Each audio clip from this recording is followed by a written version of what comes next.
నమస్తే, welcome to #you. నేను మీ Rajesh. So తెలంగాణలో కాంగ్రెస్ పార్టీ అధికారం వచ్చి 14 నెలలుగా వస్తుంది. ఈ నేపథ్యంలో ఓవైపు ఎమ్మెల్సీ కాక మరోవైపు ఇంకొక 5 ఎమ్మెల్సీలకు కూడా ఖాళీలు ఏర్పడుతున్నటువంటి సమయం మనం చూస్తున్నాం. ఇట్లాంటి సందర్భాల్లో Congress party BC, SC, ST, minority ఇట్లా అన్ని వర్గాల వారిగా నిలువునా చీలిపోయినటువంటి క్రమం మనం కాంగ్రెస్ పార్టీలో చూస్తున్నాం. సో ఇప్పుడు బీసీ కులగణన ఓవైపు, ఎస్సీ ఎస్టీ వర్గీకరణ మరోవైపు, ఇట్లా అనేక అంశాలతో దేశంలోనూ ఎవరూ చేయనటువంటి ఒక బృహత్తర కార్యక్రమంగా కాంగ్రెస్ పార్టీ నాయకులు చెప్తున్నప్పటికీ అనేక విమర్శల పాలు కూడా ఇవాళ తెలంగాణ రాజకీయాల్లో కాంగ్రెస్ పార్టీ ఎదుర్కొంటుంది. అసలు కాంగ్రెస్ పార్టీ 14 నెలల్లో ఏం చేసింది, మరోవైపు 6 గ్యారంటీలో నిజంగా సక్సెస్ ఆ ఫెయిల్యూరా మాట్లాడదాం. మనతో పాటు కాంగ్రెస్ పార్టీ సీనియర్ నాయకులు, అట్లాగే ఆదివాసీ కాంగ్రెస్ సంబంధించినటువంటి నాయకులు, మరోవైపు ఆయన రాహుల్ గాంధీ గారితో కూడా భారత్ జోడోలో మొదటి నుంచి చివరి దాకా అడుగులు కలిపినటువంటి నాయకుడు. అట్లాగే ఇవాళ తాజాగా కార్పొరేషన్ చైర్మన్ కూడా అయ్యారు, ఎస్టీ కార్పొరేషన్ చైర్మన్. ఆయన మొట్టమొదటిసారిగా కార్పొరేషన్ చైర్మన్ అయిన తర్వాత మన #తో మాట్లాడుతున్నారు. మనతో పాటు జాయిన్ అవుతున్నారు బెల్లాయి నాయక్ గారు. మాట్లాడదాం. నమస్తే సార్. నమస్తే. ముందుగా కంగ్రాచులేషన్స్. Thank you. కార్పొరేషన్ ఏ విధంగా ముందుకు సాగుతుంది, ఎట్లా ముందుకు వెళ్తున్నారు, ఏంటి మీ కార్యాచరణ ఏ విధంగా ఉంది? కార్పొరేషన్ ట్రైబల్ కార్పొరేషన్కు 360 కోట్లు అసెంబ్లీలో బడ్జెట్ కేటాయించారు. అయితే ఎస్సీ ఎస్టీ సబ్ ప్లాన్కు సంబంధించి డిప్యూటీ సీఎం గారు ఈ మధ్యకాలంలో తానే రివ్యూ చేసి ఇంకో 1000 కోట్లు అదనంగా కార్పొరేషన్కి ఇస్తున్నటువంటి పరిస్థితి ఉంది. ఎస్సీలకు ఒక 2000 కోట్లు, ఎస్టీలకు ఒక 1000 కోట్లు అదనంగా ఇచ్చేటటువంటి ప్రయత్నం జరుగుతుంది. గత 8 సంవత్సరాల నుంచి తెలంగాణలో ఉన్నటువంటి అన్ని కార్పొరేషన్లు క్లోజ్ చేసింది గత ప్రభుత్వం. మళ్ళీ వాటిని రివోక్ చేసి రిస్టోర్ చేసి మళ్ళీ పాత పద్ధతుల్లో ఈ వర్గాలకు లోన్లు ఇచ్చేయడం కోసం ఎకనామికల్ సపోర్ట్ స్కీమ్స్ పెట్టేటటువంటి ప్రయత్నం జరుగుతుంది. మా ప్రభుత్వం వచ్చిన తర్వాత దాని మీద ప్రత్యేకమైన దృష్టి పెట్టింది. అందుకని చైర్మన్ ఇవ్వడమే కాకుండా దానికి కంప్లీట్గా పూర్తి స్థాయి ఇన్ఫ్రాస్ట్రక్చర్తోనే ఎస్టాబ్లిష్ చేసే పని జరుగుతుంది. మీరు త్వరలో వాటి రిజల్ట్స్ చూస్తారు. ఎందుకంటే అన్ఎంప్లాయ్మెంట్ యూత్ బాగా పెరుగుతుంది. గ్రాడ్యుయేషన్స్ కంప్లీట్ చేసిన పిల్లలు ఉన్నారు, అందరూ ఉద్యోగాలు పొందలేనటువంటి పరిస్థితి ఉన్నారు. ఎక్కడ ఉన్నటువంటి దగ్గర అక్కడే వాళ్ళు స్వయం ఉపాధి కనుక తీసుకోగలిగినటువంటి వాళ్ళు ఉంటే కొంత బెనిఫిట్ అవుతుంది. ఈ సంవత్సరం మేము ఈ 2004 and 2005లో 1,00,000 కుటుంబాలని కవర్ చేయబోతున్నాం. కంప్లీట్ కవర్ చేయాలనేటటువంటి లక్ష్యంతో పనిచేస్తున్నాం. అందులో ప్రైమేట్ పీవీటీసీస్ చాలా చిన్న కమ్యూనిటీస్, ట్రైబల్ కమ్యూనిటీస్ ఉన్నాయి, సంచార జాతులుగా ఉన్నటువంటి కమ్యూనిటీస్ ఉన్నాయి. అటువంటి కమ్యూనిటీస్ని శాచురేషన్ వాళ్ళు, అది 16,000 కుటుంబాలు ఉంటాయి. 16,000 కుటుంబాలకు 16,000 కుటుంబాలకు ఒక లోన్ చొప్పున ఇచ్చి వాళ్ళని అందరినీ ఆదుకొని పూర్తి స్థాయిలో వాళ్ళని నిలబెట్టాలనే ప్రయత్నం కూడా జరుగుతుంది. మన దగ్గర చింతలు కావచ్చు, లేకుంటే మీకు కొండరెడ్లు కావచ్చు, మొత్తం 1000 కుటుంబాలు కొండరెడ్లే ఉంటాయి. ఇట్లా ఈ కమ్యూనిటీస్ అన్నింటినీ కూడా 100% సాచురేషన్ లెవెల్లో వాళ్ళకు లోన్స్ ఇవ్వాలనేది కూడా ఇప్పటికే ప్రభుత్వం, ముఖ్యమంత్రి గారు, డిప్యూటీ సీఎం గారు, మా ట్రైబల్ ఎమ్మెల్యేస్ అంతా కలిసినప్పుడు నేనే మీటింగ్ ఆర్గనైజ్ చేశాను. సీతక్క గారు, వీళ్ళందరూ కూడా దాంట్లో ఇది మంచి ఆలోచన, ఇది గోహెడ్ మనం చేద్దాం అనే పద్ధతిలో ప్రభుత్వం కూడా సహకరిస్తుంది. కాబట్టి ట్రైబల్స్ను ఒక ముందైతే ట్రైబల్స్ ఉన్నారని గుర్తించడం, వాళ్ళ గౌరవప్రదమైన జీవితానికి తీసుకురావడం అనే లక్ష్యంతో పనిచేస్తుంది. సో ఇప్పుడు జాతీయ స్థాయిలో కూడా మీరు ట్రైనింగ్ క్యాంప్స్ కూడా నిర్వహిస్తూ ముందుకు సాగుతున్నట్టు ఉన్నారు. ఏంటి దానివల్ల వచ్చే ప్రయోజనం ఏంటి? అంటే కాంగ్రెస్ పార్టీ జనరల్గా మాకు సేవాదళం ఉంటుంది. సేవాదళ జనరల్గా ట్రైనింగ్ ఇచ్చేది. సేవాదళ తర్వాత ఏంటంటే ట్రైనింగ్ డిపార్ట్మెంట్ ఒకటి ఏర్పాటు చేసి కాంగ్రెస్ పార్టీలో ఐడియాలజికల్గా ట్రైనింగ్ కంటిన్యూ చేస్తున్నాం. అయితే మేము ఎస్టీ డిపార్ట్మెంట్గా ఆదివాసీ కాంగ్రెస్కి ఏమనుకున్నామంటే భారత రాజ్యాంగం విలువలు ఎస్టీలో విస్తృతంగా తీసుకెళ్ళి బీజేపీ చెప్పేటటువంటి విధానాల్లో ఉన్నటువంటి లోపాలే ఉన్నాయి, మేము చెప్పేటటువంటి కాంగ్రెస్ విధానాల్లో ఉన్నటువంటి పాజిటివ్ అంశాలే ఉన్నాయి, రెండింటి మధ్యన కాంట్రడిక్షనే ఉంది. ఆదివాసులకు అండగా నిలబడగలిగే విచారధార, ఆలోచన దృక్పథం, సిద్ధాంతపరమైనటువంటి అవగాహన ఉంది అనే విషయంలో ఒక క్లారిటీ ఇవ్వడం. ఇక్కడనైతే తెలంగాణలో అయితే మన ప్రభుత్వం ఉంది, ప్రభుత్వం తీసుకొచ్చినటువంటి పథకాలే ఉన్నాయి, ఈ పథకాలను ఎట్లా సద్వినియోగం చేసుకోవాలి, ఎట్లా ఎకనామికల్గా సపోర్ట్ స్కీమ్స్ని యూజ్ చేసుకొని ఫ్యామిలీస్ని నిలబెట్టుకోవచ్చు, ఇవన్నీ కూడా ట్రైనింగ్ ఇస్తున్నాం. అందుకనే ఐడియాలజికల్ ట్రైనింగ్గా సెంటర్ పాయింట్గా దీన్ని మొదలుపెట్టినటువంటి పరిస్థితి ఉంది. దేశవ్యాప్తంగా 25,000 మందిని మేము ఈ 1 yearలో ట్రైన్ చేయాలనేది ఏఐసిసి తీసుకున్నటువంటి నిర్ణయం. ఫస్ట్ ట్రైనింగ్ మన దగ్గరనే నాగార్జున సాగర్లో 7 రోజుల క్యాంపులు నిర్వహించాం గత నెలలో. ఇప్పుడు జిల్లాల వారి ట్రైనింగ్ కూడా మొదలైంది. నేషనల్ లెవెల్లోనే ఆల్రెడీ మధ్యప్రదేశ్లో ట్రైనింగ్ క్యాంప్ నడుస్తుంది, 2nd స్టేట్ అది. మహబూబ్నగర్ జిల్లా కంప్లీట్ అయింది. నెక్స్ట్ వీక్లో మనకు రంగారెడ్డి జిల్లా కూడా కంప్లీట్ చేయబోతున్నాం. ఉమ్మడి 10 జిల్లాలు కంప్లీట్ అయినాక 100 కాన్స్టిట్యున్సీ లెవెల్ కూడా కంప్లీట్ చేస్తాం. ఆల్మోస్ట్ ఆల్ ఒక 10,000 మంది ఇక్కడ నుంచే మేము ఒక ట్రైన్ చేయాలనే ఆలోచన నాకు ఉంది. అయితే సెంటర్ నాకు ఇచ్చినటువంటి టార్గెట్ ఏంటంటే మినిమం 3,000 తెలంగాణ నుంచి ఉండాలనేది. నేను 10,000 టార్గెట్ పెట్టుకొని పనిచేస్తున్నాను. ఎందుకంటే తెలంగాణలో ట్రైబల్స్కు స్కోప్ ఉంది, రిక్వైర్మెంట్ ఉంది, పార్టీని బలోపేతం చేయడానికి ఉపయోగపడుతుంది, సిద్ధాంతపరమైనటువంటి అవగాహన ఏర్పడుతుంది, రాజ్యాంగం పట్ల అవగాహన ఏర్పడుతుంది. ఇవాళ కేంద్ర ప్రభుత్వం తీసుకొస్తున్నటువంటి విధానాల వల్ల రాజ్యాంగం ఎట్లా డొల్లవుతుందనో విషయం స్పష్టమవుతున్నాయి తప్ప ఎందుకంటే 1950 జనవరి 26 కంటే ముందు ఈ దేశంలో ఏ రాజులు పాలించినా ఆదివాసులకు గిరిజనులకు ఏ రకమైనటువంటి హక్కులు లేవు, బ్రిటిష్ పాలించిన ఏరియాలో తప్ప. అందుకని అక్కడంతా కూడా మేము ఆటవికులుగా గుర్తించబడ్డటువంటి వాళ్ళం, మనుషులుగా భారత రాజ్యాంగం గుర్తించింది. కాబట్టి ఆ రాజ్యాంగం 5th షెడ్యూల్ 6th షెడ్యూల్లో ఉన్నటువంటి అంశాలు తెలుసుకొని వాటిని ఎగ్జిక్యూట్ చేయడం ద్వారా, ఇంప్లిమెంట్ చేయించుకోవడం ద్వారా మా వర్గాల్ని బలోపేతం చేసుకోవచ్చు. అందుకనే ఆ గిరిజనులకు రాజ్యాంగం ఇచ్చినటువంటి ప్రతి చట్టాన్ని అర్థం చేయించడం అనేది పనిగా పెట్టుకున్నాం. సో ప్రధానంగా ఎస్టీ మీ కార్పొరేషన్ తరఫున మీరు చేస్తూ ముందుకెళ్తారు. కానీ కాంగ్రెస్ పార్టీ ఏర్పడి 14 నెలలు అవుతుంది తెలంగాణలో. 6 గ్యారెంటీల మీద ప్రధానంగా విమర్శలు ఎదుర్కొంటున్నటువంటి నేపథ్యం మనం చూస్తున్నాం. ఏంటి 6 గ్యారెంటీల అమల్లో ఎక్కడ నిజంగానే వైఫల్యం జరుగుతుందా, లేకుంటే చేసి చెప్పుకోలేకపోతుందా? ఏంటి పరిస్థితి అసలు 6 గ్యారెంటీలు? ఇప్పుడు 3 అంశాలైనా, ఒకటేమో గత ప్రభుత్వం కంప్లీట్ 10 సంవత్సరాల కాలంలో ఆర్థిక వ్యవస్థను విధ్వంసం చేసిపోయింది, అడ్మినిస్ట్రేషన్ విధ్వంసం చేసింది, అసలు పాలనా వ్యవహారమే లేకుండా చేసిపోయినటువంటి పరిస్థితి. జిల్లాలుగా లేవు, అవి విధ్వంసం అయినాయి. సెక్రటరీగా లేదు, ఆఫీసర్లు పనిచేసేటటువంటి పరిస్థితి లేదు. అక్కడ కాన్స్టిట్యూషనల్ సిస్టమ్ ఏదైతే వర్క్ చేయాలో అది లేదు. ఈ ప్రభుత్వం వచ్చినాక కాన్స్టిట్యూషనల్ సిస్టమ్ని ఎస్టాబ్లిష్ చేసే పని ఒకవైపు, రెవెన్యూ రిసోర్స్ను పెంచుకునేటటువంటి పని ఒకవైపు, అవసరం లేకుండా విపరీతమైనటువంటి అప్పులు చేసి నెలకు దాదాపు 5-6 వేల కోట్ల రూపాయలు, 6,500 కోట్ల రూపాయలు అసలుకు వడ్డీ కలిపి కట్టేటటువంటి, రీపేమెంట్ చేసేటటువంటి షెడ్యూల్ ఇప్పటి నుంచి వచ్చినటువంటి పరిస్థితి. ఇది వాళ్ళ రీపేమెంట్ మా మీదనే పడ్డది. లోన్ ఆయన తీసుకున్నాడు, దాంతో ఆస్తులు క్రియేట్ చేయలేదు. ఆ రోజు అడిగితే ఏమన్నట్టు కేసీఆర్, దీనివల్ల 5 లక్షల కోట్ల రెవెన్యూ పెరుగుతుంది మన రాష్ట్రానికి సంవత్సరానికి, కాబట్టి అప్పుడు మనకు 6,500 కోట్లు 7,000 కోట్లు పే చేయడం పెద్ద సమస్య కాదండి ఆయన. కానీ మనది 2 లక్షల కోట్ల కంటే ఎక్కువ రెవెన్యూ పెరగలే, ఇక్కడ అంతే ఉన్నది, పాత రెవెన్యూ కొంత అవుతుంది. కాబట్టి సిస్టమ్ని ఎస్టాబ్లిష్ చేసే పని ఒకవైపు జరుగుతుంది. రెండో వైపు మేము ఇచ్చినటువంటి ఉన్న రెవెన్యూను హామీలను అమలు చేసేటటువంటి పని. మీరు చూడండి, జీతం 1వ తారీఖు రాకపోయేది, ఇవాళ ప్రతి ఎంప్లాయీకి 1వ తారీఖు జీతం వస్తున్నాయి. మేము 2 లక్షల రుణమాఫీ చేస్తామని చెప్పినాం. 25 లక్షల మంది రైతులకు 20,000 కోట్ల రూపాయలు, 22,000 కోట్ల రూపాయలు ఏకకాలంలో భారతదేశంలో రుణమాఫీ చేసినటువంటి ప్రభుత్వం ఎక్కడ ఉంటుందో చెప్పండి. కేంద్ర ప్రభుత్వం కూడా చేయలేదు, అంత పెద్ద బడ్జెట్ దాన్ని కేటాయించి చేసినటువంటి పరిస్థితి. దాదాపు 4,000 కోట్ల రూపాయలు ఆర్టీసీ. మీరు చూడండి, ఆర్టీసీ మూతపడే స్టేజ్లో ఉండే, అసలు ఆర్టీసీ క్లోజ్ చేసేద్దామనే పరిస్థితి ఉండే, సంఘాలను కూడా రద్దు చేసేసిండు, డిపోల ల్యాండ్స్ అన్ని లీజ్కి ఇచ్చేసిండు పెట్రోల్ బంకులకు. వాటిని మళ్ళీ రిస్టోర్ చేసి వాళ్ళ ఆర్టీసీ గౌరవప్రదమైనటువంటి సంస్థగా నిలబెట్టేటటువంటి ప్రయత్నం ఈ ప్రభుత్వం చేసింది. ఇప్పుడు ప్రతి ఒక్కరికి 200 యూనిట్ విద్యుత్ ఫ్రీగానే వస్తున్నటువంటి పరిస్థితి, గ్యాస్ సిలిండర్కు 500 రూపాయలు ఇస్తున్నట్టే పరిస్థితి. అయితే పథకాలు చెప్పుకోవడంలో ఫెయిల్ అవుతున్నాం. నేను అదే చెప్తున్నా, మేము ఇంప్లిమెంట్ చేస్తున్నటువంటి పథకాలని విస్తృతంగా ప్రచారం చేయడంలో, దాన్ని మాస్గా పబ్లిక్ దగ్గర తీసుకెళ్లడంలో మేము చాలా ఫెయిల్ అవుతున్నటువంటి పరిస్థితి ఉంది. అనుకున్న స్థాయిలో దాన్ని ప్రచారం చేయలేకపోతున్నాం, కొంతమంది పెద్ద నాయకులు తప్ప మొత్తం పార్టీ యంత్రాంగం. రెండోది ఏంటంటే కార్యకర్తలు, ప్రజలు, అందులో ప్రధానంగా కాంగ్రెస్ పార్టీ కార్యకర్తలు 14 నెలలు అయిన తర్వాత ఎవరికి ఏ రకమైనటువంటి మాకు బెనిఫిట్ రాలనేది ఫీలింగ్ ఉంటుంది సహజంగా. ఓవర్ ఎక్స్పెక్టేషన్ ఉన్నప్పుడు ఆ ఓవర్ ఎక్స్పెక్టేషన్ మీట్ కాలనేటటువంటి ప్రాబ్లం కూడా ఉండొచ్చు. ఈ రకరకాల కారణాలు ఉన్నాయి. రెండోది ఏంటంటే గెలిచినటువంటి ఎమ్మెల్యేలో చాలా మంది కొత్త వాళ్ళు ఉన్నారు. ఆ కొత్త వాళ్ళు ఉండడం వల్ల కూడా కొంత ఇబ్బందికరంగా ఉంది. వాళ్ళకి అవగాహన లేకపోవడం, వీటి మీద మాట్లాడగలిగిన కెపాసిటీ లేకపోవడం, ప్రచారం చేయగలిగిన కెపాసిటీ లేకపోవడం, అడ్మినిస్ట్రేటివ్ స్కిల్స్ లేకపోవడం, ఇవన్నీ మా తరపున జరుగుతున్నటువంటి పనులు. కానీ ప్రభుత్వం తీసుకున్న ఏ నిర్ణయం అనేది చూడండి, మీరు అద్భుతమైనటువంటి నిర్ణయాలు తీసుకుంటా ముందుకు పోతుంది. భారతదేశంలో మీరు అన్నట్టు కుల గణనకు సంబంధించి ఒక రోల్ మోడల్గా తెలంగాణ గవర్నమెంట్ తీసుకున్నది. 46% బీసీలు ఉన్నారు అనేటటువంటి సంఖ్య వచ్చింది 96% సర్వే కంప్లీట్ అయిన తర్వాత. కానీ ఎవరైతే 50 సంవత్సరాలుగా బీసీ కులగణన చేయాలి, సామాజిక కులగణన చేయాలని మాట్లాడుతున్నటువంటి వాళ్ళు కూడా ఇవాళ దాన్ని విమర్శిస్తున్నారు. ఎందుకు విమర్శిస్తారో విమర్శించే వాళ్ళకు కూడా అర్థమవుతుందని నేను అనుకోవట్లేదు. కులగణన గురించి చిత్తశుద్ధితో జరుగుతోందా, రాహుల్ గాంధీ గారి ఆదేశాలతో జరుగుతోందా, లేదంటే బీజేపీ నిర్కాటంలో పెట్టేందుకే ఒక ప్రధాన రాజకీయ ఎత్తుగడగా దీన్ని చూడాలా? అంటే మేము బీజేపీ గురించి ఆలోచించట్లేదు. భారతదేశంలో కులం ఉందా లేదా? కులం ఉంది. కుల అణచివేత ఉందా లేదా? కుల అణచివేత ఉంది. కుల వైరుధ్యాలు ఉన్నాయా లేవా? కుల వైరుధ్యాలు ఉన్నాయి. ఈ కుల అణచివేతం అనేటటువంటిది భారత సమాజానికి పట్టిన ఒక చిడపురుగులాగా ఉన్నటువంటి ఉన్నది.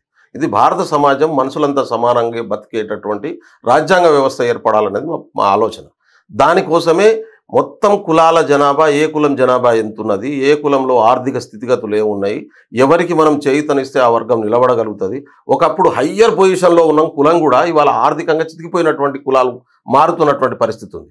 అందుకని వాటిని ఎట్లా నిలబెట్టుకొని సమానత్వాన్ని సాధించగలము, రాజ్యాంగం చెప్పినట్టు స్వేచ్ఛ, సమానత్వం, సౌభ్రతత్వం అన్ని వర్గాలకు ఎట్లా తీసుకెళ్లగలం అనేటటువంటిది భారతదేశపు సోషల్ స్ట్రక్చర్ ఒక ఎక్స్రే తీయాలనుకున్నాం మేము. అది రాహుల్ గాంధీకి వచ్చినటువంటి ఆలోచన. ఎందుకంటే భారత్ జోడో యాత్రలో మీరు అన్నట్టు నేను కూడా ఉన్నాను, తిరుగుతున్నప్పుడు చాలా మంది ప్రజల నుంచి వచ్చింది. లేకుంటే గుర్రం ఎక్కిండని చెప్పు పెళ్లి చేసుకోవడం కోసం గుర్రం ఎక్కిండనో పోరని చంపడం ఏంది? ప్రేమించిందని అమ్మాయిని అబ్బాయిని సొంత తల్లిదండ్రులు చంపడం ఏంది? కులం మారిందని మన దగ్గర జరుగుతున్న సంఘటనలు ఉన్నాయి కదా. ఇంత వివక్షిత సమాజంలో ఉండడానికి రాజ్యాంగబద్ధ పాలన వచ్చిన తర్వాత ఉండడానికి కారణం ఎవరు? సామాజిక వ్యవస్థలో ఉన్నటువంటి లోపాలు. అది సరిచేయాల్సింది ఎవరు? ప్రభుత్వాలు. బీజేపీ గురించి మేము ఇక్కడ ఆలోచించట్లేదు. సమాజంలో వైరుధ్యాలు ఉన్నాయి, వైరుధ్యాలను పరిష్కరించాలనేది మా లక్ష్యం. ఏ వర్గపు ఏ కులపు సమస్య ఏ విధంగా ఉందని అర్థం చేసుకుంటే కదా రేపు మేము పరిష్కరించినా లేకుంటే బీజేపీ పరిష్కరించినా ఇంకోళ్ళు పరిష్కరించినా. ఇప్పుడు ఆర్ఎస్ఎస్ ఒక నిర్ణయం తీసుకుంది గోవాలో జరిగినటువంటి సెమినార్లో, అందరికీ కామన్ శ్మశాన వాటికలు ఉండాలనేది ఆర్ఎస్ఎస్ నిర్ణయం. నేను అంటున్నా అంతకుముందు కామన్ శ్మశాన వాటికలు లేవన్నట్టే కదా. అంటే సామాజిక అంతరాలు ఉన్నాయి, చచ్చిపోయిన తర్వాత ఒక దగ్గర బొందబెట్టే పరిస్థితి కూడా లేదనేది ఒప్పుకున్నారు. అందుకనే శ్మశాన వాటికలకు ఫండ్ ఇచ్చి కేంద్ర ప్రభుత్వం ఇంప్లిమెంట్ చేసే ప్రయత్నం చేసినటువంటి పరిస్థితి. అది చచ్చిపోయిన వాళ్ళ సంగతి కాదు, బతుకున్న వాళ్ళ సంగతి. బతుకున్న ప్రజలు గౌరవంగా బతికే పరిస్థితులు తీసుకురావాలని ఆలోచిస్తున్నాం. అందుకనే దాన్ని ముట్టుకుంటేనే మాకు ఇబ్బంది అనే ప్రయత్నం అందరూ భయపడుతున్నారు. మేము బీజేపీ కోసమో ఇంకోళ్ళ కోసం చేయట్లేదు, దేశాన్ని అర్థం చేసుకొని దేశంలో ఉన్న వైరుధ్యాన్ని పరిష్కరించడం కోసం చేస్తున్నాం. కానీ మీరు బీజేపీ గురించి పట్టించుకోవట్లేదు, కానీ మీరు చేసిన తర్వాత మేమే మొట్టమొదటిగా చేసాం, ఇవాళ ఢిల్లీలో మీరు ఇంప్లిమెంట్ చేయండి లేకుంటే దేశవ్యాప్తంగా ఇంప్లిమెంట్ చేయండి అని ఒక సవాల్ విసిరే అవకాశం లేదా? ఖచ్చితంగా విస్తృతం అన్న, తప్పే ఉందన్న. అధికారంలో ఉన్నటువంటి వాళ్లకు భారత సమాజంలో ఉన్నటువంటి పరిష్కరించాల్సిన బాధ్యత ఉంటుంది కదా. భారతదేశంలో ప్రజలందరూ గౌరవంగా జీవించే పరిస్థితిని తీసుకురావాలి కదా. కులాల పేరు మీద ఒత్తుళ్ళు ఉండొద్దు కదా, దాడులు ఉండొద్దు కదా, అణచివేత ఉండొద్దు కదా. ఆ లేనటువంటి వ్యవస్థను నిర్మించడానికి ప్రభుత్వమే పూనుకోవాలి కదా. అది రాజ్యాంగంలో ఉన్నటువంటి లక్ష్యం. ఆర్టికల్ 16 చెప్తుంది ఆల్ ఆర్ ఈక్వల్, దానికోసం 15 చెప్తున్నటువంటి పరిస్థితి ఉంది. ఆర్టికల్ 16, 15 ప్రకారం భారత రాజ్యాంగం ప్రకారం పనిచేయాల్సిన ప్రభుత్వం పనిచేయాలి కదా. కాబట్టి దాన్ని తీసుకొస్తే ప్రాబ్లమే ఉంది. ఎందుకు వద్దనుకుంటుంది బీజేపీ? మీ పార్టీలో ఉన్నటువంటి కొందరు నాయకులు ఎమ్మెల్సీ తీన్మార్ మల్లన్న లాంటి వాళ్ళే కులగణన సర్వే తప్పు అంటున్నారు. అంటే ఆయన కులగణన తప్పనట్లేదు, రిపోర్ట్ తప్పు అంటున్నారు. సర్వే వచ్చినటువంటి రిపోర్ట్లు ఇప్పుడు నేనే అందుకున్నా. ఇప్పుడు భారతదేశంలో ఏ పార్టీ దగ్గర ఏ ప్రభుత్వం దగ్గర కులగణనకు సంబంధించినటువంటి రిపోర్ట్ లేదు. ఎవరికి వాళ్ళు అజంప్షన్ చేసుకొని చెప్తా ఉన్నారు. అఫీషియల్గా అసెంబ్లీ ఆమోదించినటువంటి ఏకైక డాక్యుమెంట్ తెలంగాణ ప్రభుత్వం చేసినటువంటి సర్వే. అది కూడా 96% సర్వే చేసినాం అని చెప్పి డైరెక్ట్గా గౌరవ ముఖ్యమంత్రి గారు చెప్పారు. దాంట్లో ఎవరి సంఖ్య ఎంత ఉన్నదో చెప్పాడు. అది కూడా డైరెక్ట్గా ముందు పెట్టారు. దాంట్లో ఆ లోపం ఉంది ఈ లోపం ఉందని చెప్పి వీళ్ళు అజంప్షన్తో చెప్పడమే కానీ మల్లన్న గారి దగ్గర కావచ్చు ఇంకోల దగ్గర కావచ్చు అఫీషియల్ డాక్యుమెంట్ ఏమైనా ఉందా? మనం వ్యక్తిగతంగా చెప్పేటటువంటి రిపోర్ట్స్ అన్ని కూడా ఇండివిజువల్ రిపోర్ట్స్ అవుతాయి. కానీ గవర్నమెంట్ అఫీషియల్ డాక్యుమెంట్ అనేది ఓన్లీ బ్రిటిష్ గవర్నమెంట్లో ఉండేది 1931లో తీసినటువంటి క్యాస్ట్ సెన్సస్ ఉంది. ఆ తర్వాత తెలంగాణ ప్రభుత్వం ఇప్పుడు తీసుకుంటున్నటువంటి క్యాస్ట్ సెన్సస్ ఉంది. లేదంటే సెంట్రల్ సెన్సస్ డిపార్ట్మెంట్ తీస్తేనే government of India official document అవుతుంది. గవర్నమెంట్ ఆఫ్ ఇండియాది సెన్సస్ డిపార్ట్మెంట్ తీయమని చెప్పండి. ఇప్పుడు సమస్యను ఇప్పుడు రోగం ఎక్కడుందో ఎక్స్రే తీయకుండా రోగాన్ని తెలుసుకోవడానికి సిద్ధంగా లేకుండా రోగం నయం ఎట్లా చేసుకుంటాం? రోగం ఉందనే విషయం అందరికీ తెలుసు, అందరూ యాక్సెప్ట్ చేస్తారు. ఆ రోగం ఎందుకు వచ్చిందనేది విషయం పక్కన పెడదాం. రోగం ఉందా లేదా ఏ స్థాయిలో ఉందనే నిర్ధారణ చేద్దాం. ఇక్కడ ప్రధానంగా సుప్రీంకోర్టు గైడ్ లైన్స్ ఉన్నాయి, 50% కంటే మించి రిజర్వేషన్ ఇవ్వడానికి లేదు అని చెప్పేసి. సో ఇప్పుడు అసెంబ్లీలో తీర్మానం చేసి మీరు పార్లమెంట్కి పంపిస్తారు. అక్కడ బీజేపీ దాన్ని చేసే అవకాశం ఉంటుందా ఉండదు? ఒకవేళ చేస్తే ఒక విమర్శ, చేయకపోతే ఒక విమర్శ. అంటే సుప్రీంకోర్టు ఏం చెప్తున్నది, సుప్రీంకోర్టు గైడ్ లైన్స్ ఏమున్నాయి ఈ పక్కన పెడదాం. నేను మళ్ళీ చెప్తున్నా, అంటే సాధ్యమవుతుందా అని. ఎందుకు సాధ్యాసాధ్యాలు ఏదేమన్నా భగవద్గీతనా? మన రాజ్యాంగాన్ని 130 సార్లు 20 సార్లు మనం మార్చినాం, మోడిఫికేషన్ చేసుకున్నాం.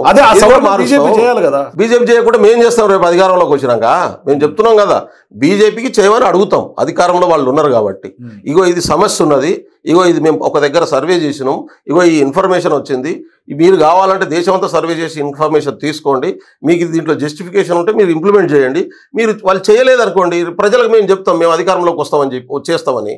ఎందుకంటే బీసీ కులాలన్నింటినీ కూడా కాంగ్రెస్ పార్టీ గుప్పిట్లో పెట్టుకోవాలని, లేకుంటే ఇది బీసీ కులాల ఇష్యూ కాదు. నేను మళ్ళీ చెప్తున్నా, దీంట్లో ఎస్సీ కులాల జనాభా వస్తుంది, ఎస్టీ తెగల జనాభా వస్తుంది, బీసీ జనాభా వస్తుంది, ఓసీ జనాభా వస్తుంది.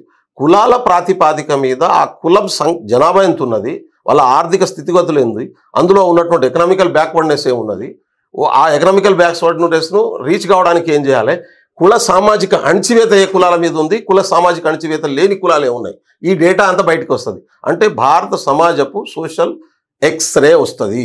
ఈ ఎక్స్రే ముందు పెట్టుకుంటే ట్యాబ్లెట్లు రాయగలుగుతావు, ప్లాన్ చేయగలుగుతావు. అప్పుడు నువ్వు 50% పెంచుదామా, 70% పెంచుదామా, రిజర్వేషన్లే వద్దా, అసలు మనం దాంట్లో ఇట్లా కూడా రావచ్చు కదా. ఆల్రెడీ రిజర్వేషన్ పొందుతున్నటువంటి వర్గాలు అద్భుతంగా డెవలప్ అయిపోయినాయి అని చెప్పి కొందరు చేస్తారు. అయిపోయినాయి అనుకో, రిజర్వేషన్ కూడా తీసేయడానికి ఉపయోగపడుతుంది కదా. నేను ఏమంటున్నా అంటే ఈ ఏ వర్గం ఎంత ఉందనే క్లారిటీ ఏర్పడడానికి వద్దనేటటువంటి భయం ఎందుకు అంటున్నా. అది వచ్చిన తర్వాత ఏం చేద్దాం అనేది సెకండరీ. ఇది అసలు ఇదే తీయకూడదనే ఆలోచన ఎందుకు బీజేపీకి? ఇది తీసుకోవడానికే వీల్లేదనే ఆలోచన ఎందుకు అంటే ఎక్కువ తన వాటా కంటే జనాభా కంటే ఎక్కువ ప్రయోజనం పొందుతున్నటువంటి వాడు మాత్రమే దీన్ని వ్యతిరేకిస్తాడు. అది ఏ వర్గం ఏ కులమన కావచ్చు, తన జనాభా కంటే ఎక్కువ ప్రయోజనం పొందుతున్నాడు అనుకో, ఇది బయటికి వస్తే నా జనాభా గింతే అని తేలిపోతుంది, కానీ నేను ఆర్థికంగా రాజకీయంగా వ్యాపారపరంగా గిన్ని ప్రయోజనాలు తీసుకుంటున్నా, రేపు మిగతా వాడు క్వశ్చన్ చేస్తాడు కదా నా వాటా అయిందనేటటువంటి భయం ఉంటుంది. వాళ్ళు మాత్రమే దీన్ని వ్యతిరేకిస్తారు. అటువంటి వాళ్ళకు కోసమేనా బీజేపీ పనిచేసేది? మరి అటువంటి వాళ్ళ కోసం కాదు, దేశంలో ఉన్న అన్ని వర్గాలకు ప్రాతినిధ్యం వహిస్తున్నామని చెప్తున్నారు కదా. అన్ని వర్గాల ప్రాతినిధ్యం వహిస్తున్నప్పుడు అన్ని వర్గాలకు సంబంధించిన వాస్తవాలు తెలుసుకుందాం. అందుకని మేము బీసీల కోసం చేయట్లేదు, ఎస్సీల కోసం చేయట్లేదు, ఎస్టీల కోసం చేయట్లేదు, మేము అందరి కోసం చేస్తున్నాం. ఈ ఒక ఇంట్లో ఉన్నటువంటి అందరు మనుషుల మధ్యన ఎటువంటి సంబంధాలు ఉండాలి, ఈ సమాజంలో ఉన్నటువంటి అన్ని వర్గాల మధ్యన ఎటువంటి ఇబ్బందులు ఉన్నాయో తెలుసుకోవడం కోసం చేస్తాం. కానీ ఇది చేసే ఉద్దేశం మంచిదైనప్పటికీ కూడా ఇవాళ తెలంగాణ కాంగ్రెస్ పార్టీలు కూడా ప్రధానంగా ఎస్సీల పేరుతో, ఎస్టీల పేరుతో, మాలమాదిగల పేరుతో, లేదంటే బీసీల పేరుతో నిలువున చీలిపోయినటువంటి పరిస్థితి కనిపించట్లేదా? అంటే అసలు నేను మాలమాదిగలు అనేటటువంటిది ఎస్సీ ఎస్టీలు అనేది చీలిపోయి ఉండడం ఏంది? ఈ దేశంలో సామాజిక వ్యవస్థలో ఇప్పుడు లమ్మడోళ్ళు గోండోళ్ళు ఒకటి కాదు, కాన్స్టిట్యూషన్ ప్రకారమే షెడ్యూల్ ట్రైబ్ లిస్టులో ఉన్నాం. గోండ్లకు లంబాడాలకు మధ్యన కంచం పొత్తు మంచం పొత్తు లేదు, పెళ్ళిళ్ళు చేసుకోం మేము, మా పిల్లలు వాళ్ళకి ఏం వాళ్ళ పిల్లలకు మేము ఇవ్వం. ఇదొక తెగగా బతుకుతున్నది, అదొక తెగగా బతుకుతున్నది. కానీ కాన్స్టిట్యూషనల్ ఆబ్లిగేషన్స్ కోసం ఫ్రేమ్వర్క్లో భాగంగా ఉన్నటువంటి బేసిక్ వాల్యూస్ ప్రకారం ఎస్టీల కింద పెట్టిండ్రు. వీటి మధ్య ఉన్నటువంటి తేడానే తెలుసుకోవద్దు అంటారు ఎందుకు? ఇప్పుడు చీలిపోయినావా? ఆల్రెడీ చీలిపోయే ఉన్నాం, ఎవరి జీవితాలు వాళ్ళు గడుపుతున్నాం. ఇట్లా ఉండడం వల్ల జరుగుతున్నటువంటి నష్టం ఏందో తెలుసుకోవడానికి ఇబ్బంది ఏంది? కాబట్టి ఇవాళ కులగణన చేస్తే బీసీలు ఎస్సీల మధ్యన కొట్లాట వస్తుంది, ఎస్సీ ఎస్టీల మధ్యన కొట్లాట వస్తుంది అనేటటువంటి ఆలోచన ఏది ఉందో అసలు ఈ వాస్తవాలు తెలుపుకోకుండా ఆపడం కోసం జరిగే కుట్రలో భాగం తప్ప ఇంకోటి కావి. వాస్తవాలు తెలుసుకోకుండా ఆపితే ప్రయోజనం పొందుతున్నవాడు లాభం కంటిన్యూ అవుతుంది, ఈ నష్టపోతున్నవాడు గట్టినే శాశ్వతంగా నష్టపోతూ ఉంటాడు. కానీ ఇక్కడ బీసీ ఓట్ బ్యాంక్ ని కాంగ్రెస్ పార్టీ కొంత ఓన్ చేసుకునే కార్యక్రమంగా కూడా దీన్ని చూడాల్సిన, నేను భారతదేశంలో ఉన్న అన్ని ప్రజల ఓటు బ్యాంకును ఓన్ చేసుకునే పని చేస్తున్నాం మేము. ఎందుకంటే సమస్య పరిష్కరించినప్పుడు ఆ ఊళ్ళంతా మాకు ఓటు ఎత్తారు కదా రేపు. నేనేమంటున్నా అంటే సమాజంలో ఉన్న సమస్యను పరిష్కరించినప్పుడు ఇది న్యాయమైంది, వాస్తవమైందని ఈ సమస్యను పరిష్కరించే ప్రయత్నం సిన్సియర్గా చేసినప్పుడు అన్ని వర్గాలు సపోర్ట్ చేస్తాయి. కానీ ఇక్కడ ప్రధానంగా అవకాశాలు కావాలి, రాజకీయ అవకాశాలు కావాలి, రిజర్వేషన్ కోటాను పెంచాలి, జనాభా ప్రాతిపదికన కోటా ఇవ్వాలి. కానీ ఇక్కడ ఓసీల వల్ల మాకు నష్టం జరిగిందని, వాళ్ళ వల్లే మమ్మల్ని తొక్కేస్తున్నారని, అంచివేయబడుతున్నామని ఇటువంటి వ్యవహారం కొంత వ్యతిరేకతకు దారితీసే అవకాశం లేదంటే. నేను ఏమంటున్నానంటే సమాజంలో ఉన్న వైరుధ్యం పరిష్కరించేటప్పుడు ఒకళ్ళ ప్రయోజనం ఇంకెవరైనా తింటూ ఉంటే తింటున్నవాడు ఆనందంగానే ఉంటాడు ఇప్పుడు, కానీ అది బయటికి వచ్చి ఇప్పటిదాకా కోల్పోయినోడికి ఇవ్వడం అనేది న్యాయం కదా? ప్రకృతి న్యాయం కదా? న్యాయం పక్షాన్ని నిలబడతామా, అన్యాయం పక్షాన్ని నిలబడతామా? న్యాయం చేయడం కోసం అధికారంలో ఉన్నవాడు చేయాల్సిన పని. తింటున్నోడు ఇది బయటికి వస్తే నేను తింటున్నది పోతుంది అనుకుంటే ఇంకోని వాట వానికి నీది నువ్వు తింటావు, వాని కూడా తింటావు, ఇది ఎక్కడ న్యాయం? తెలంగాణలో ఒక కొత్త ఉద్యమం రాబోతుంది దేశం. నేనంటే భారతదేశంలోనే ఒక సమగ్రమైనటువంటి మార్పు జరగాల్సినటువంటి అవసరం ఉంది. భారతదేశంలో ఎన్ని రోజులు ఈ కులాల పేరు మీద అణిచివేత గురి అవుతారు ఈ వర్గాలు? తింటున్నోడు వేల సంవత్సరాలుగా ప్రయోజనం పొందుతూ ఉంటాడు, సుఖమైనటువంటి జీవితాన్ని గడుపుతున్నాడు, కష్టపడి అన్ని చేసినటువంటి వాడు మనిషిగా కూడా గుర్తించబడినటువంటి వ్యవస్థ కొనసాగుతున్నది. ఇది మారాలే. ఇది 1950 జనవరి 26 కంటే ముందున్నటువంటి రాజులు పాలించినటువంటి రాజ్యాంగంలో అది ఉండొచ్చు, కానీ భారత రాజ్యాంగం పాలించబడుతున్నటువంటి ప్రదేశంలో దానికి స్థానం లేదు. సామాజిక వ్యవస్థ నిర్మాణం కూడా రాజ్యాంగం ప్రకారం స్వేచ్ఛగా, సమానత్వంతో, సమన్యాయంతో అందరూ కూడా గౌరవంగా జీవించేటటువంటి మానవ జాతి ఏర్పడాలనేది మా లక్ష్యం. సో దానికోసమే ఈ ప్రయత్నం చేస్తుంది రాజ్యాంగం, అదే చెప్తుంది. We are same doing.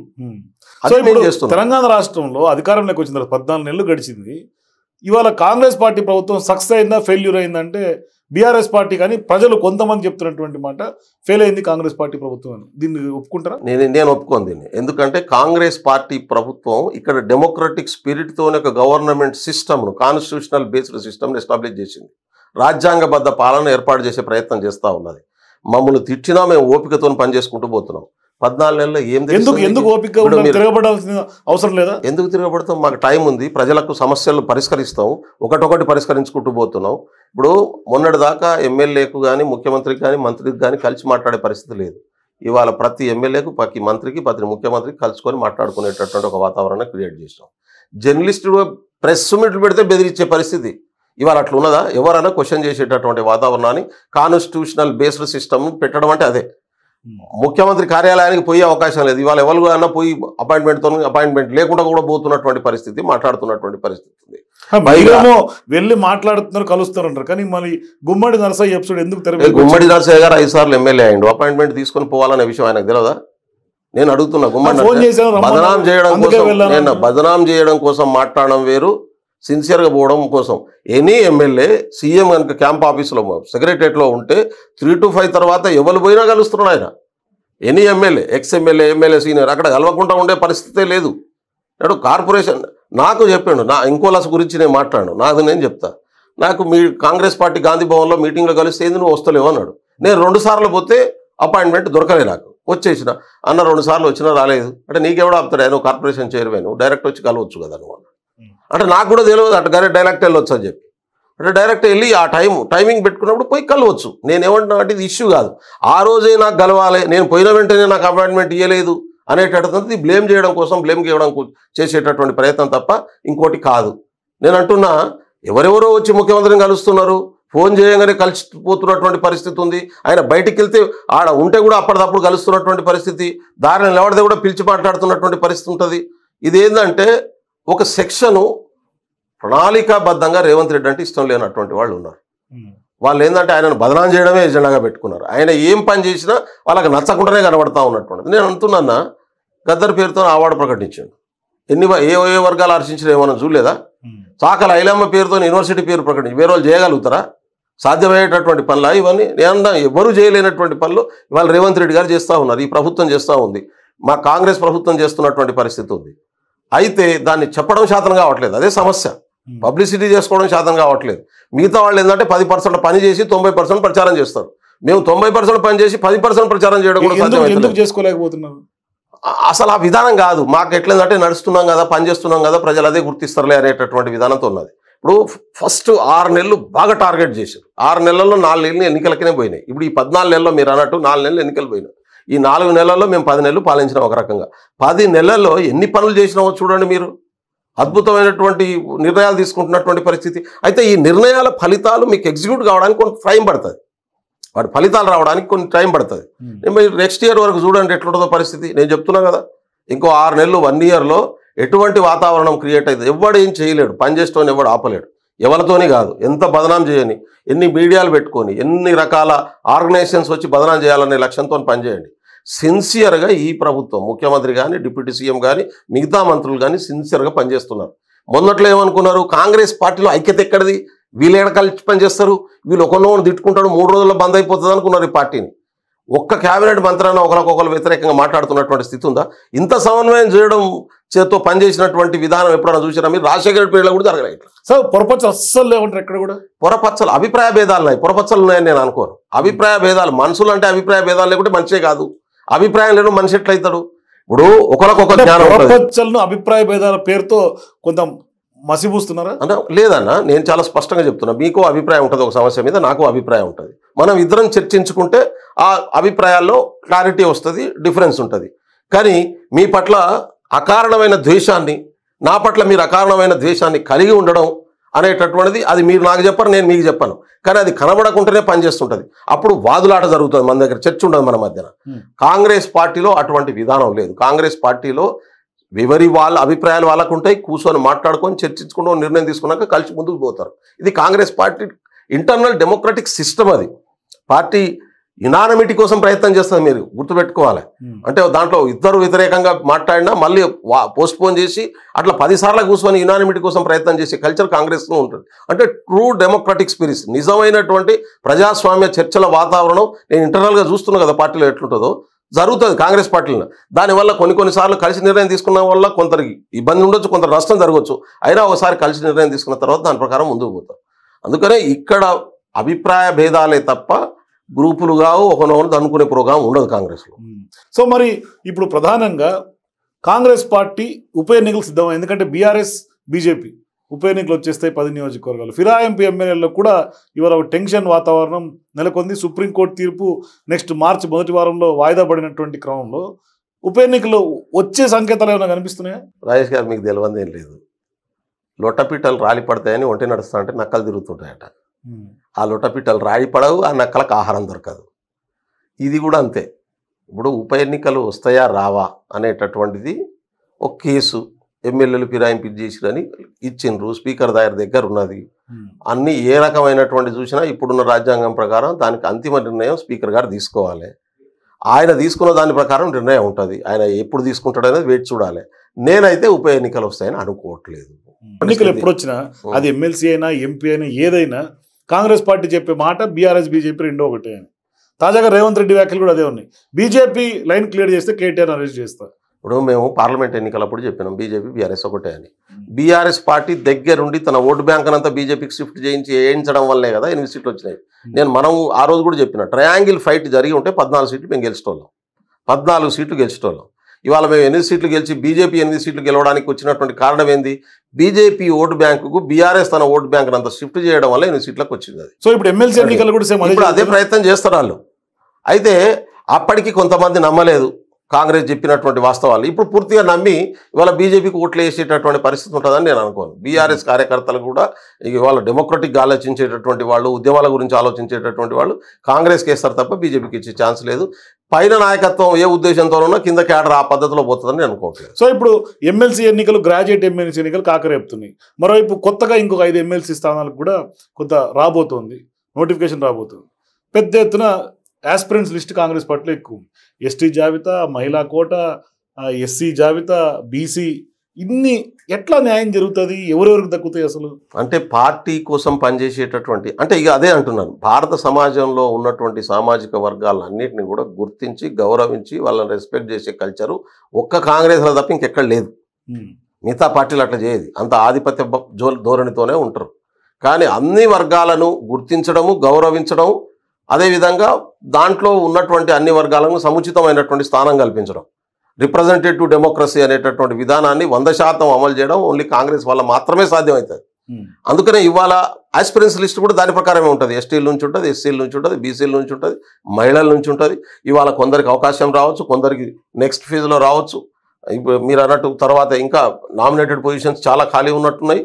ఇవి కూడా అన్ని భర్తీ చేసేటటువంటి ప్రయత్నం జరుగుతుంది. అయితే పార్టీ కోసం పనిచేసినటువంటి వాళ్ళను సామాజిక వర్గాల వారీగా బ్యాలెన్స్ చేయాల్సినటువంటి అవసరం అయితే ఉంటుంది, చేస్తుంది ప్రభుత్వం. సో ఇప్పుడు పదవుల గురించి మాట్లాడుకుంటున్నాం. నామినేటెడ్ పదవులు ఎప్పుడో పార్లమెంట్ ఎన్నికలు వేసిన తర్వాత మళ్ళీ నింపలేదు, కార్యవర్గం నింపలేదు, విస్తరణ అవ్వలేదు. ఇప్పుడు ఏంటి అసలు కార్యకర్తలకు కానీ లీడర్లకు కానీ కష్టపడినటువంటి వాళ్ళకి, జీవన్ రెడ్డి లాంటి లాయలిస్టులకి కాంగ్రెస్ పార్టీలో వేల మంది ఉన్నారు, వాళ్ళందరికీ ఎప్పుడు న్యాయం జరుగుతుంది? ఇప్పుడు జీవన్ రెడ్డి గారు ఎమ్మెల్యే పోటీ చేశారు. జీవన్ రెడ్డి గారికి ఎవరికి కాంగ్రెస్ పార్టీ అన్యాయం చేయలే. కాంగ్రెస్ పార్టీ ప్రతి ఒక్కరికి అవకాశాలు రావాలి కదా. అవకాశం, ఇవన్నీ అవకాశాలే కదా. ఇప్పుడు ఆయన సిట్టింగ్ ఎమ్మెల్సీ, తనకు పోటీ చేయమని చెప్పారు, తనంతట తానే నేను చేయనని చెప్పాడు. ఆయన సీనియారిటీని, ఆయన కాంట్రిబ్యూషన్ని గుర్తులో పెట్టుకొని ఆయన గౌరవప్రదమైనటువంటి స్థానం పార్టీ రేపు కల్పిస్తుంది. అందులో ఏం డౌట్ లేదు నాకు. దానికోసం వెయిట్ చేయాలి. ఇప్పుడు మనం కోరుకోగానే అన్ని ఏర్పడవు కదా, ఇప్పుడు అందరినీ బ్యాలెన్స్ చేయాల్సి వస్తుంది కదా. అందుకనే ఇక్కడ అందరికీ న్యాయం జరుగుతుంది. ఒకరోజు ముందు జరగవచ్చు, ఒకరోజు వెనక జరగవచ్చు. సో ఇప్పుడు ఎస్టీ కోటాలో భాగంగా మొత్తం ఫస్ట్ ప్రయారిటీ కింద బెల్లాయి నాయక్ కనిపిస్తున్నాడు ఎమ్మెల్సీలో, పేరు ప్రముఖంగా వినిపిస్తుంది. ఏంటి ఇప్పుడు నెక్స్ట్ కాబోయే ఎమ్మెల్సీ బెల్లాయి నాయక్ అనుకోవాలా? పార్టీ నిర్ణయం తీసుకుంటుంది. నా పని ఒకటే, పార్టీ కోసం పనిచేయడం. ఇప్పుడు ప్రభుత్వ బాధ్యతలో కూడా కాబట్టి ప్రభుత్వం కోసం పనిచేయడం. నేను మొన్న కూడా చెప్పిన, నాకు ఏ బాధ్యత అప్పచెప్తే ఆ బాధ్యతలో పనిచేస్తా. ఎందుకంటే నేను 2 సార్లు ఎమ్మెల్యే టికెట్ అడిగినా ఇయ్యాలి, 2 సార్లు ఎంపీ టికెట్ అడిగినా ఇయ్యాలి, ఒకసారి ఎమ్మెల్సీ టికెట్ అడిగినా ఇయ్యాలి. అయినా నేను ఏ రోజు నారాజు కాలే. మధ్యలో ఒక్కసారి ఎమ్మెల్యే అప్పుడు కొంత బాధ అనిపించి మళ్ళీ వెనక్కి తగ్గి పార్టీ కోసం పనిచేయాలని నిర్ణయం తీసుకొని పెద్ద నాయకులు మాట్లాడిన తర్వాత పార్టీ కోసం పనిచేసుకుంటూ పోతున్నా. ఇవాళ కూడా 24/7 నా పని ఇటు ప్రభుత్వం ఇచ్చిన బాధ్యత నిర్వర్తిస్తూ అటు పార్టీ కోసం పనిచేస్తున్నా. ఖచ్చితంగా లంబాడి సామాజిక వర్గం నుంచి ఎస్టీలో ఇవ్వాల్సినటువంటి అవసరం అయితే ఉన్నది. ఇప్పటికీ కొంత అసంతృప్తి వస్తున్నటువంటి పరిస్థితి ఉన్నది. నాకు ఇస్తారా, ఇంకోళ్ళకి ఇస్తారా చూద్దాం. పార్టీ నేనైతే ఎక్స్పెక్ట్ చేస్తున్నా వస్తుందని, చూద్దాం. మీతో పాటుగా మీ క్లోజ్ అసోసియేట్ అద్దంకి దయాకర్, ఆయన మీద కూడా పొలిటికల్ సర్కిల్స్ విస్తృత చర్చ ఖచ్చితంగా వస్తుందని, ఎప్పుడు ఏ పదవి లైమ్ లైట్లోకి వచ్చినా అద్దంకి దయాకర్ పేరు వినిపిస్తూ ఉంటుంది. అంటే దయాకర్ గారికి అయితే ఇవ్వాలి, ఎమ్మెల్యే టికెట్ కూడా ఆయనకు ఇవ్వలేదు. సేమ్ పరిస్థితి, ఆయన అయితే కాంటెస్టెడ్ 2000తోనే ఓడిపోయినటువంటి పరిస్థితి, మొన్న గెలిచినోడు. కానీ ఇక ఆయనకు రాలేదు, ఆయన త్యాగం చేసినటువంటి పరిస్థితి కూడా ఉంది. కాబట్టి ఫస్ట్ ఫేజ్లోనే వస్తుందని ఎక్స్పెక్ట్ చేసిన నేను. ఫస్ట్ రౌండ్లో రాలే. ఎందుకంటే ఫస్ట్ రౌండ్లో మనం చూసినాం. ఇప్పుడు 4-5 స్థానాలు ఉన్నాయి కాబట్టి ఇప్పుడు లెక్క ప్రకారం ఏ ప్రకారంగా చూసినా 4 స్థానాలు కాంగ్రెస్ పార్టీ అండ్ మాకు సపోర్ట్ చేసే ఫోర్సెస్కి వస్తాయి కాబట్టి అయితే దీంట్లో ఫస్ట్ ఫేజ్లోనే దయాకర్ గారికి వస్తుందని నేను ఎక్స్పెక్ట్ చేస్తున్నాను. రావాలని కోరుకుంటాం ముందుగా. సో నేను కూడా అట్లా న్యాయం జరుగుతా అనుకోవచ్చా? జరుగుతుంది, జరిగే ఛాన్స్ ఉంటుంది. అంటే హోప్గానే ఉండాలి. ఎస్, హోప్గానే ఉండాలి. ఇక ఆ ఈక్వేషన్స్ ఎట్లా పనిచేస్తారనేది డిసిషన్ మేకర్స్ తీసుకుంటారు నిర్ణయం. సో కొత్త ఇన్ఛార్జ్ కాంగ్రెస్ పార్టీకి మీనాక్షి నటరాజన్ వచ్చారు. ఆమెను దీపాదాస్ మున్షి గారిని పంపించేశారు. సో ఇప్పుడు ఏంటి, మీకు ఆల్రెడీ భారత్ జోడో యాత్రలో కూడా కొంత మీనాక్షి నటరాజన్ గారితో కొంత పరిచయం ఉంటుంది. ఏంటి ఆమె గురించి క్రిస్ప్గా చెప్పాలంటే ఎందుకు ఆమెని తెలంగాణకి పంపించారు? ఎందుకంటే చాలా పేర్లు ప్రముఖంగా వినిపించినాయి. సప్పల్ గారు అన్నారు, చాలా పేర్లు వచ్చినాయి. కానీ సీన్ కట్ చేస్తే కొత్త వ్యవహారం రాహుల్ కోట్రేల నుంచి వచ్చినటువంటి వ్యక్తి. అంటే దీపాదాస్ మున్షి గారిని పంపించలేదు. ఆమె అడిషనల్ ఛార్జ్ ఉన్నారు తెలంగాణకు. ఆమె బేసిక్ ఛార్జీ కేరళ, ఇది అడిషనల్ ఛార్జ్ ఇచ్చారు. ఇప్పుడు పూర్తి స్థాయి జనరల్ సెక్రటరీ ఇన్ఛార్జిని మాకు వేసారు. ఇప్పుడు మీనాక్షి నటరాజన్ పూర్తి స్థాయి సెక్రటరీ ఇన్ఛార్జ్. అడిషనల్ ఛార్జ్ ఉన్న దీపాదాస్ గారి నుంచి ఆమెను రిలీవ్ చేసి ఆమెను కేరళకు పూర్తి స్థాయిలో తన బాధ్యతలు అక్కడికే పరిమితం చేసి ఇక్కడికి మీనాక్షి గారిని వేశారు. మీనాక్షి గారికి వచ్చిన ఆమె కమిటెడ్ కాంగ్రెస్ పార్టీ కార్యకర్త. ఆమె కార్యకర్త అనేటటువంటి పేరుతోనే ఇష్టపడుతుంది. నేను నాయకురాలనే ఫీలింగ్ ఆమెకు ఉండదు. పార్టీ ఐడియాలజికల్ టీంను ట్రైనింగ్ చేసేటటువంటి దాంట్లో ప్రముఖమైనటువంటి వ్యక్తి. ఇవాళప్పటికీ వేల మంది కాంగ్రెస్ పార్టీ కార్యకర్తలను ట్రైన్ చేయడంలో తన పాత్ర ఉంది. సచిన్ రావు గారు, ఆ మీనాక్షి గారు ఇద్దరు కలిసి ఆ డిపార్ట్మెంట్ హ్యాండిల్ చేస్తున్నటువంటి పరిస్థితి. ఇంతకుముందు పంచాయతీరాజ్ సంఘటనను కూడా ఆమె చైర్మన్గా ఉన్నారు. అయితే ఆమె రావడం వల్ల ఏంటంటే సామాన్య కార్యకర్త భావాల్ని అర్థం చేసుకునేటటువంటి కెపాసిటీ ఉన్నటువంటి వ్యక్తి. రెండోది, కంప్లీట్గా పార్టీ రాహుల్ గాంధీకి లాయల్గా పనిచేసేటటువంటి వ్యక్తి. ఆమె ఒక ఎన్ఎస్ఐ లీడర్గా ఉన్నప్పుడు, యూత్ కాంగ్రెస్లో ఉన్నప్పుడు రాహుల్ గాంధీ తీసుకొచ్చి ఆమెకు ఎంపీ టికెట్ ఇచ్చి నిలబెట్టినటువంటి పరిస్థితి మధ్యప్రదేశ్లో. అప్పటికే 5 సార్లుగా గెలిచినటువంటి ఒక మహానుభావుని ఓడించి ఆమె ఎంపీగా గెలిచింది. ఎందుకంటే ఒక సామాన్య కార్యకర్తకు ఇవ్వడం వల్ల రిజల్ట్ ఎట్లుంటుందని ఆమె చూపించింది. కాబట్టి ఇక్కడ కూడా కాంగ్రెస్ పార్టీ ఐడియాలజీతో ఉండేటటువంటి ఫోర్సెస్ పార్టీకి ప్రభుత్వానికి మధ్యన ఒక మంచి సమన్వయాన్ని తీసుకొచ్చి పార్టీ ఐడియాలజీని 100% ప్రభుత్వంలో ఇంప్లిమెంట్ అయ్యేటటువంటి పద్ధతిలో పనిచేయించడంలో తన కీలకమైనటువంటి రోల్ ప్లే చేస్తుందని నేను అనుకుంటాను. సో అది మనకు పైకి కనిపించేది. కానీ కాంగ్రెస్ పార్టీని ట్రాక్లో పెట్టేందుకే రాహుల్ గాంధీ గారు మీనాక్షి నటరాజన్ని తెలంగాణకు అపాయింట్ చేశారనే చర్చ జరుగుతుంది. అంటే ఎస్, తప్పే ఉంది దాంట్లో. ఇప్పుడు కాంగ్రెస్ పార్టీ మీరు అన్నట్టు ఇంకా నిర్మాణం పూర్తి చేయలేదు. కొత్త పిసిసి ప్రెసిడెంట్ మహేష్ కుమార్ గౌడ్ గారు వచ్చిన తర్వాత కార్యవర్గం ఏర్పాటు చేయలేదు. పాత కార్యవర్గం కంటిన్యూ అవుతుంది. కొత్త కార్యవర్గం ఏర్పాటు చేసుకోవడం, కొత్త డిపార్ట్మెంట్లకు చైర్మన్లు నియమించుకోవడం. ఇప్పుడు మాలో నుంచి చాలా మంది కార్పొరేషన్ చైర్మన్కి వచ్చినటువంటి పరిస్థితి ఉంది. ఐదర్ అది ఇది ఏదో ఒకటి వదులుకోవాల్సి వస్తుంది. నేనైతే చాలాసార్లు చెప్పినాను, నా ఇంట్రెస్ట్ అంతా పార్టీ కోసం పనిచేయడం మీద ఎక్కువ ఫోకస్ పెడతాను.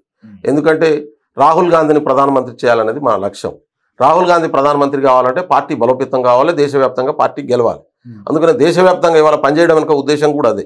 ఈ 24/7 వేరే పని పెట్టుకోలేదు. సో ఇప్పుడు మీరు రాహుల్ గాంధీని పీఎం చేయాలంటే RSS ని కట్టడి చేసే సత్తా కాంగ్రెస్ కుందా? 100% ప్రజలకు ఉంది. కాంగ్రెస్కి కాదు, ప్రజలకు ఉంది, సమాజానికి ఉంది. భారత సమాజ లక్షణమే డెమోక్రటిక్ స్పిరిట్ ఉండేటటువంటి లక్షణం ఉంటుంది. దాన్ని విధ్వంసం చేస్తుంది ఇవాళ బీజేపీ, RSS. నేను బీజేపీ కూడా RSSఏ. కాబట్టి వాస్తవాలు ప్రజలకు ఒక్కసారి అర్థమైతే ఒక స్పార్క్ చాలు మొత్తం రివర్స్ కావడానికి. కానీ తెలంగాణ టార్గెట్గా RSS పనిచేస్తుంది. ఇప్పటికే ఢిల్లీ కొట్టేసింది, మహారాష్ట్ర కొట్టింది. చాలా రాష్ట్ర ఎన్నికల్లో కాంగ్రెస్ పార్టీకి చేదు అనుభవాలు మిగులుస్తుంది. ఇప్పుడు తెలంగాణలోకి RSS ఎంట్రీ ఇచ్చిన తర్వాత వాళ్ళ లక్ష్యం అంతా సౌత్లో బీజేపీ పాగా వేయాలని ఒక లక్ష్యంతో ముందుకు సాగుతున్నారు. మరి ఇక్కడ కాంగ్రెస్ పార్టీ ఏమన్నా కొంత బెటర్గా ముందుకెళ్ళే అవకాశాలు కనిపిస్తున్నాయా? నేనేమన్నా అంటే అధర్మ యుద్ధంలో బీజేపీ గెలుస్తుంది, ధర్మ యుద్ధం చేయట్లేదు. కాంగ్రెస్ పార్టీ ధర్మ యుద్ధాన్ని నమ్ముకున్నది. ఈ అధర్మ యుద్ధానికి ధర్మ యుద్ధానికి మధ్యన కాంట్రడిక్షన్ ఉంది. ఇవాళ మొత్తం కేంద్ర ప్రభుత్వ అధికారాన్ని వాడి మొత్తం సంస్థల్ని చివరికి ఎలక్షన్ కమిషన్తో సహా తన గుప్పెట్లో పెట్టుకొని కలుపుతున్నటువంటి పరిస్థితి. 43 లక్షల ఓటర్లు 6 నెలల్లో మహారాష్ట్రలో పెరిగినటువంటి పరిస్థితి. నేను పనిచేసిన, నేను ఒక పార్లమెంట్ కాన్ఫరెన్స్ ఇన్ఛార్జ్ తీసుకొని పనిచేసిన. కాంగ్రెస్ వన్ సైడెడ్గా కాంగ్రెస్ సత్తా, ఓడిపోతేనేమో ఈవీఎంల మ్యానిపులేషన్. నేను అదే అంటున్నా. నేను కాంగ్రెస్ సత్తా అనట్లేదు. గ్రౌండ్లో ఉన్న రియాలిటీస్కి ఫలితాలకు మధ్యన గ్యాప్ ఉన్నది. ఇప్పుడు చాలా సింపుల్ క్వశ్చన్, 43 లక్షల ఓట్లు 6 నెలల్లో ఎక్కడికి వెళ్ళి వచ్చినాయి, ఆడైందనే దానికి సమాధానం చెప్పడానికి ఎలక్షన్ కమిషన్ సిద్ధంగా లేదు. ఎవరు దానికి బాధ్యులు? ఇప్పుడు భారతదేశ రాజ్యాంగం ప్రకారం పారదర్శకంగా జరగాల్సినటువంటి ఎన్నికలు సంబంధం లేనటువంటి వ్యక్తుల పేర్లతోని ఒక్కొక్క ఇంట్లో 300-400 ఓట్లు ఎక్కడికి వచ్చినాయి. నేను పనిచేసిన పార్లమెంట్ ఏరియాలో బీజేపీ క్యాండిడేట్ ఒక ఆయన రెబల్ గేసిండు, సిట్టింగ్ ఎమ్మెల్యే. ఆయన తన బూత్లో, తన సొంత బూత్లో ఒక ఓటు వచ్చింది. వాళ్ళ కుటుంబ సభ్యులు 127 మంది ఉన్నారు. ఆయనకెంతో ఒక ఓటు వచ్చింది. ఆయన ఛాలెంజ్ చేస్తున్నారు, ఇంత అన్యాయం ఎడికేలు ఉంటుందని, ఎట్లా జరిగిందని. వాళ్ళ కుటుంబ ఆయన ఒక ఓటు తప్ప ఇంకోటి రాలే ఆయన బూత్లో ఆయనకు. ఇది జరిగినటువంటి విషయం. అందుకనే ఎట్లా జరుగుతుందనే విషయం, ఎట్లా మ్యానిపులేట్ అవుతుందనే విషయం, ఎట్లా మిస్యూజ్ అవుతుందనే విషయం భారత ప్రజలకు అర్థమైంది. మేమేమంటున్నాం అంటే ఆర్ఎస్ఎస్, అందుకనే దీన్ని ఎవరు సరి చేయాలి? ఇవాళ కాంగ్రెస్ పార్టీకి కొత్త కాదు. స్వతంత్రం రాకముందు కాంగ్రెస్ పార్టీ ఒక దిక్కు, ఆ రోజు ఉన్నటువంటి బ్రిటిష్ ప్రభుత్వం, బ్రిటిష్ ఆర్మీ, బ్రిటిష్ మీడియా ఇవన్నీ ఒక దిక్కుండే. దాంతోనే కొట్లాడి గెలిచి భారతదేశానికి స్వతంత్రం తెచ్చిన పార్టీ ఇది. స్వతంత్రం తేవడమే కాదు, రాజ్యాంగాన్ని ఏర్పాటు చేసినటువంటి పార్టీ. ఈ రాజ్యాంగంలో రాచుల కాలపు విలువలను తీసేసి ప్రజాస్వామ్యాన్ని తీసుకొచ్చినటువంటి విధానం. అందుకనే ఇవాళ కూడా ఏమంటున్నాం అంటే భారత ప్రభుత్వం తాను ప్రభుత్వ కంట్రోల్లో ఉన్నటువంటి ఇన్స్టిట్యూషన్స్ అన్ని తన కంట్రోల్లో పెట్టుకొని ఇవాళ వాటిని మిస్యూజ్ చేసేటటువంటి ప్రయత్నం చేస్తున్నటువంటి క్రమంలో దీన్ని ప్రొటెక్ట్ చేసుకోవాల్సింది భారత ప్రజలే. ఈ భారత ప్రజల మీద కాంగ్రెస్ పార్టీకి పూర్తి న్యాయం, నమ్మకం ఉన్నటువంటి పరిస్థితి ఉంది. వాళ్ళతో కలిసి పనిచేయడానికి మేము పూర్తి స్థాయిలో ప్రయత్నం చేస్తున్నటువంటి పరిస్థితి ఉంది, సన్నద్ధం చేస్తున్నటువంటి పరిస్థితి ఉంది. కాబట్టి అంతిమంగా ప్రజలదే విజయం అవుతుంది. ఇది ఎక్కడే కాదు, భూమి మీద మానవ జాతి ఉన్నటువంటి ఎక్కడన్నా కానీ అంతిమంగా ప్రజలే గెలుస్తారు. ప్రజల్ని కొంతకాలం మభ్య పెట్టవచ్చు, కొంతకాలం మోసం చేయొచ్చు, కానీ శాశ్వతంగా మోసంలో ఉంచి మనం విజయం సాధిస్తామని భ్రమల్లో బీజేపీ ఆర్ఎస్ఎస్ ఉంటే మేము చేయగలిగిందే లేదు. కానీ ప్రజలు తెలుసుకున్న రోజు ఖచ్చితంగా ఆ మార్పు జరుగుతుంది. ఆ మార్పుకు గ్రౌండ్ రెడీ అవుతుంది. వాళ్ళు ఎన్ని ప్రయత్నాలు చేసినా ఆపలేరు దాన్ని. ఇక్కడ తెలంగాణలో 100కు 100% ఖచ్చితంగా కాంగ్రెస్ పార్టీ మళ్ళీ అధికారంలోకి వస్తుంది. ఇది ఎవరు ఆపలేరు. థ్యాంక్ యూ బెల్లయ్య నాయక్ గారు. సో ఇది కాంగ్రెస్ పార్టీ సీనియర్ నాయకులు బెల్లయ్య నాయక్ గారితో exclusive interview. For more videos please watch #.